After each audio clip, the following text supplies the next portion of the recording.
Hello and welcome to whatever this is. It's just me on the Friday. Lewis will be joining you on the Sunday. We've had some scheduling issues, but we couldn't just leave you good folks hanging. So I thought, no, I dropped that. I thought I could do a sort of little informal rant about something that I saw happen very recently. I hope you're all doing well. And I'm just gonna start talking about it. So I was on Twitter today, as you do, after work, because why not, I guess. And I saw a thing on trending, and it said Doctor Who. Now, if you know about our podcast, we talk about Doctor Who quite a lot, and quite a few of our patrons are big fans of Doctor Who, so I thought, alright, okay, some spoilers. I haven't really been watching Flux recently. I wanted to surprise myself, and eventually Lewis and I will get round to reviewing it. But so to my surprise, it wasn't actually about the show or anything to do with the show. It was a fella by the name of Nick Fletcher, who is a Conservative MP, and he was speaking about the lack of male role models in society. Now, I'm going to put on a clip of him speaking, and and I just thought we would talk about it. So here is Mr. I nearly played it. Fletcher. Everywhere, not at least within the cultural sphere, there seems to be a call from a tiny yet very vocal minority that every male character or good role model must have a female replacement. One only needs to look at the discussion surrounding who will play the next James Bond. And it's not just James Bond. In recent years, we have seen Doctor Who, Ghostbusters, Luke Skywalker, The Equalizer, all replaced by women. And men are left with the Craze and Tommy Shelby. Is there any wonder we are seeing so many young men committing crime? Everywhere. It played again. That's a lot to talk about. So according to Nick Fletcher, because of the lack of male role models in popular culture, that's the reason that men commit a heck of a lot of crime. He mentioned Doctor Who, 007, and Luke Skywalker, who he said were all replaced with females. Okay, so as far as I know, the last James Bond film had Daniel Craig in it, who played James Bond. I'll be fair to him, he did say 007. But I would argue that the title of a secret agent isn't really what you could call a male role model. That's not really what people were sort of aspiring to, if you should aspire to James Bond. But when people say 007, they mean James Bond. And James Bond is still played by a man, and he may be played by a man in the future. We'll have to wait and see. Luke Skywalker, as far as I'm aware, he was in the most recent season of The Mandalorian. I think what he's alluding to is the fact that the sequel trilogy had a female protagonist instead of a male protagonist, and Luke Skywalker was still in those films. So, I mean, I guess his character changed because of the things that happened to him in the saga, and you can say that, oh well, that isn't true to the character, or whatever. I mean, the directors of the sequels, J.J. Abrams and Rian Johnson, had very different philosophies on how Luke Skywalker should be portrayed, but I think that all of the films portray Luke Skywalker as a heroic figure in one way or another, so I'm not really sure what he's meaning by that. And Doctor Who, it had long been established that the Doctor could change their gender. You know, like it was way, way, way, way, way, way, way, way back. Especially in Stephen Moffat's comedy special, The Curse of Fatal Death, where the Doctor regenerated into Joanna Lumley, and Matt Smith, when he regenerated, he thought he was a girl because he had long hair, and the Master regenerated into a woman. So it's long been established, it's long been canon in Doctor Who that Time Lords can regenerate into any gender. So I'm not really sure what he's trying to say, but let's I just find it really weird.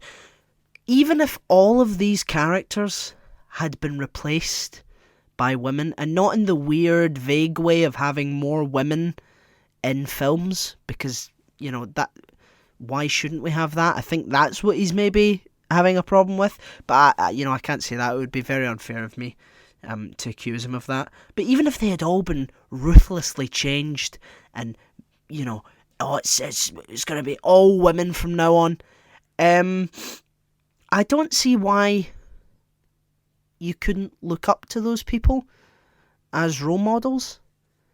I mean, because it paints a sort of bleak image of the sex that you're born with, the genitals that you have are the only reason that you could ever call someone a role model.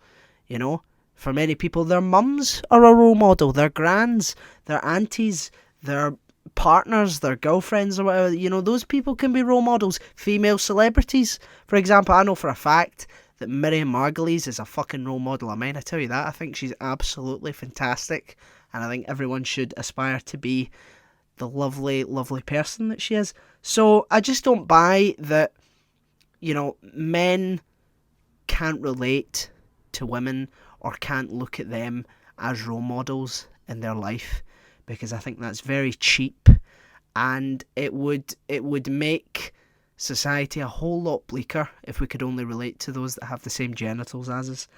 And another thing, he then ends this segment with, "Is it any wonder why men commit so much crime? Because there are more women in media." I don't know. I mean, I have no idea if he knows, the primary reason that people commit crime, and it seldom has anything to do with the TV and the films that they watch. It has to do with their socio-economic status. If you are in a lower socioeconomic status than anyone else, if you are below the poverty line, then you are more likely to commit crime. Crime is often because of desperation and low income and lack of education. It has very little to do with Jodie Whittaker being cast as Doctor Who, and I think I'm actually staggered that someone would make an argument that because of the TV we watch, that's the reason that men are committing crimes in such high numbers. It has nothing to do with the austerity that the Tories have put on the country. It has nothing to do with the cutting of social programmes. It has nothing to do with, privatising many social services as possible. The railways, trying to sell off bits of the NHS.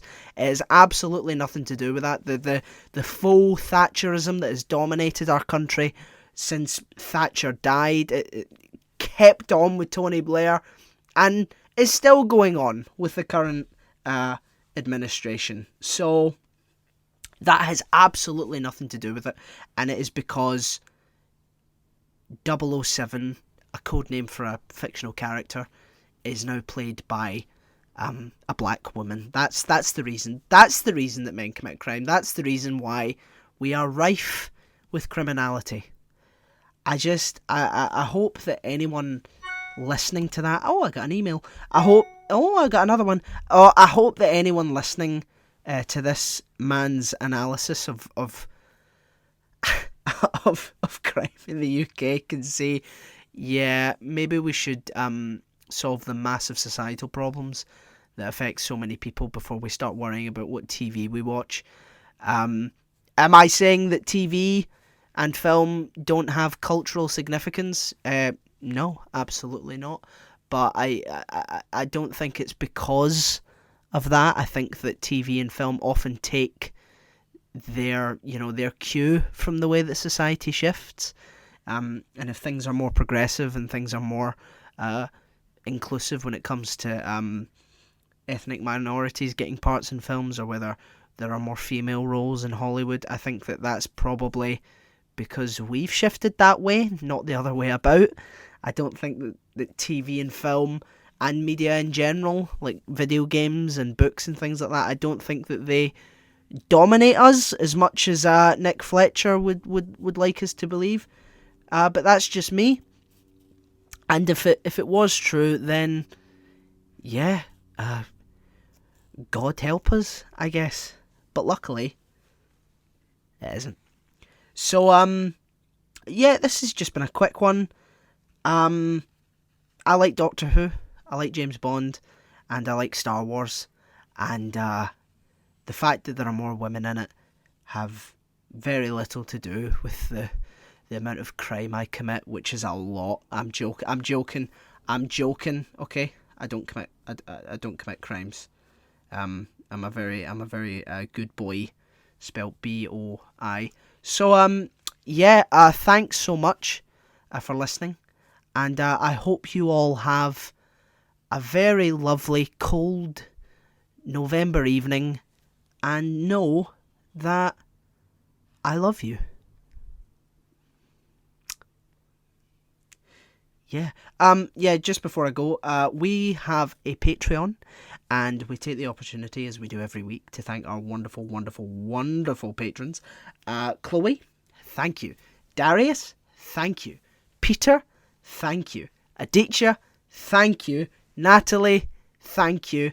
And Dougie, thank you so much, one and all. You make this podcast possible, and you enable me to do a 12-minute rant about some fucker. So yeah, keep it up, keep supporting us if you can. It means the world to us, and yeah, cheers.